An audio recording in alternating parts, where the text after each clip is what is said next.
হাসান বসরি রাহিমাহুল্লাহ বলেন যে তোমার অন্তর পাক না নাপাক এটা বোঝার উপায় হলো 6টা জিনিস।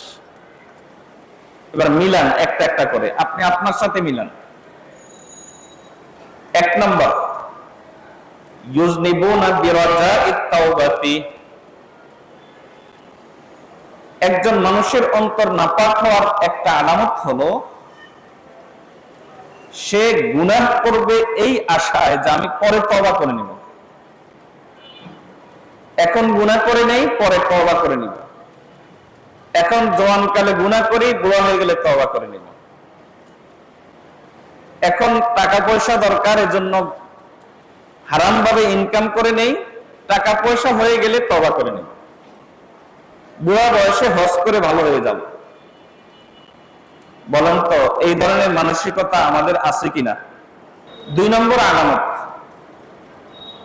ওয়াতাআল্লামুনাল ইলমা ওয়ালা ইয়ামালুনা বিহি। জানা আছে কিন্তু মানে না। ইলম শিখে, ইলম জানে, একটা জিনিস সম্পর্কে তার জানা আছে কিন্তু সে আমল করে না, মানে না। যেমন আমাদের সমাজের কোন মুসলমান এই কথা জানে না যে নামাজ ফরজ, কিন্তু মানে না?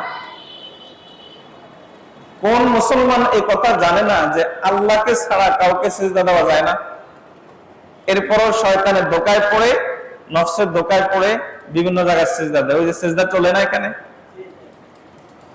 কোন মুসলমান এই কথা জানে না যে ইবাদত একমাত্র কার জন্য হয়? জানে।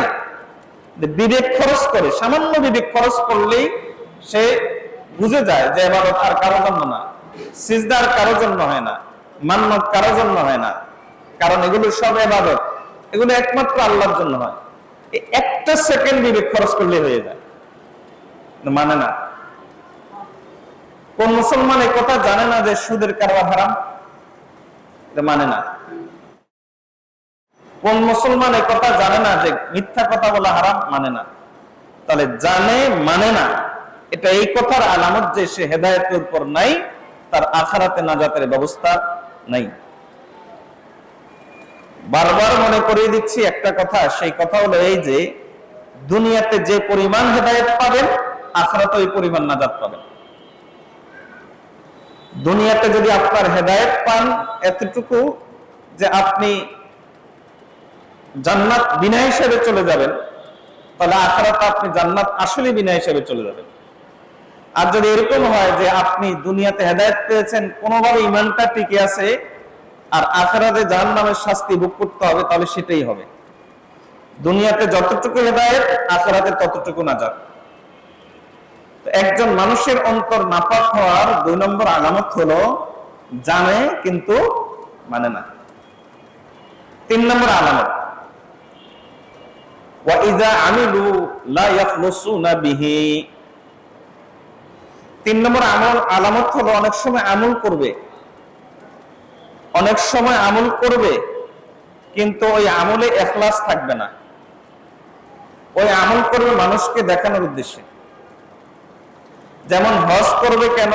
নির্বাচনে পাশ করার জন্য, হাজী সাহেব যেন লাগানো যায়। সদকা করবে কেন? দানবীর সাজার জন্য। ভালো মানুষ সাজবে কেন? যেন মানুষ তাকে বিশ্বাস করে, ব্যবসার সুবিধার জন্য। তাহলে আমল করবে কিন্তু ইখলাস থাকবে না, এটা এই কথার আলামত যে সে হেদায়েতের উপর নাই। আমি দ্রুত বলে যাচ্ছি, আপনারা শুধু মিলিয়ে নেবেন, অন্যের সাথে না, নিজের সাথে মিলিয়ে নেবেন, আর দেখবেন যে আপনি কতটুকু হেদায়েতের উপর আছেন। অন্যের আরেকজন কতটুকু হেদায়েতের উপর আছেন এটা না, আপনি দেখেন যে আপনি কতটুকু হেদায়েতের উপর আছেন। আবার স্মরণ করিয়ে দিচ্ছি, যতটুকু হেদায়েত পাবেন ততটুকু নাজাত পাবেন। হেদায়েত কম, নাজাত কম। হেদায়েত বেশি, নাজাতের সম্ভাবনা বেশি। 4 নম্বর আলামত, 4 নম্বর আলামত হলো ওয়ালা ইয়াকুলুনা রিজকাল্লাহি ওয়ালা ইয়াশকুরুন। আল্লাহর দেওয়া নিয়ামত ভোগ করবে, আল্লাহর নিয়ামত ভোগ করবে কিন্তু শুকর আদায় করবে না।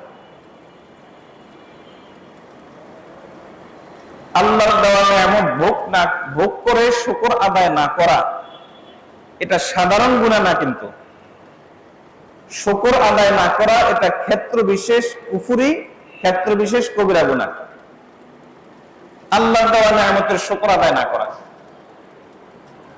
যেমন সোজা সোজা ভাবে একটু বুঝেন, একজন মানুষ যদি বাহ্যিক দৃষ্টিতে কোন নিয়ামত তার কাছে নাও থাকে,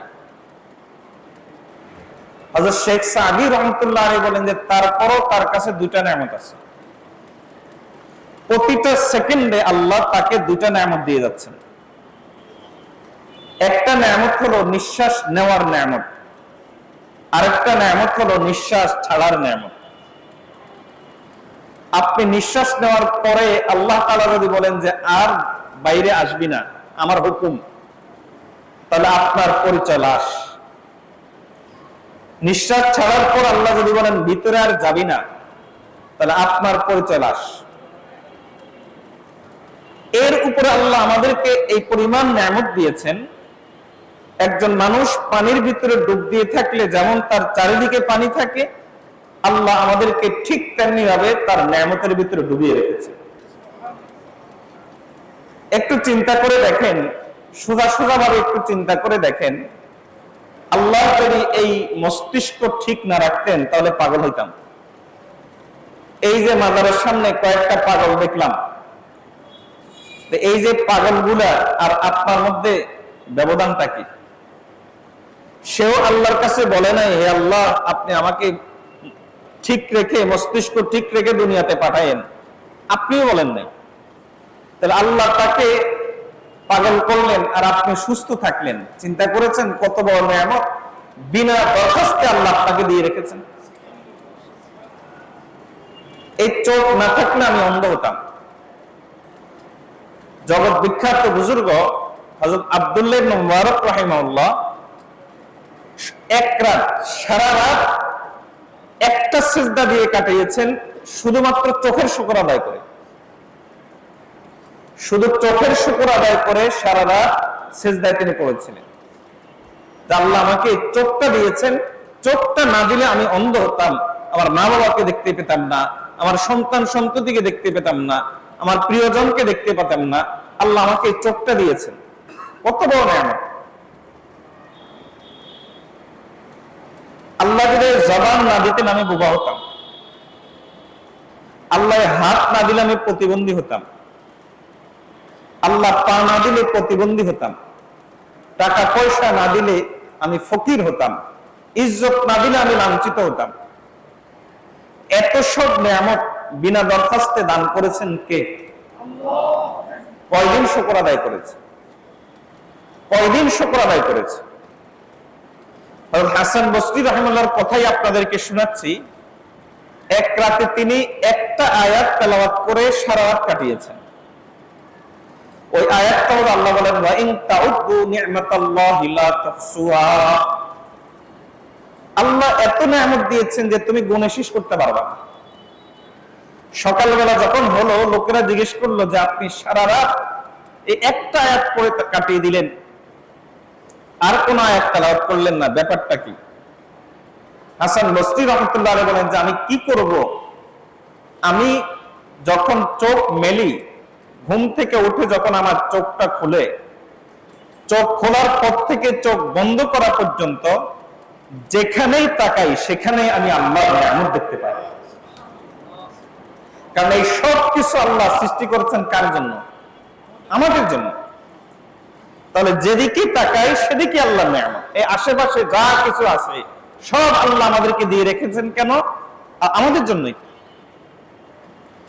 তাহলে সব আল্লাহর নিয়ামত। এজন্য আল্লাহ আরেক খুব সুন্দর করে বলেন শজর মে হাজার মে তেরে রঙ্গ বু হ্যায়, जिधर देखता हूं उधर तू ही तू है। যেদিকে তাকাই ও আল্লাহ, ওদিকে তো আপনার কুদরত আর নিয়ামতই দেখতে পাই।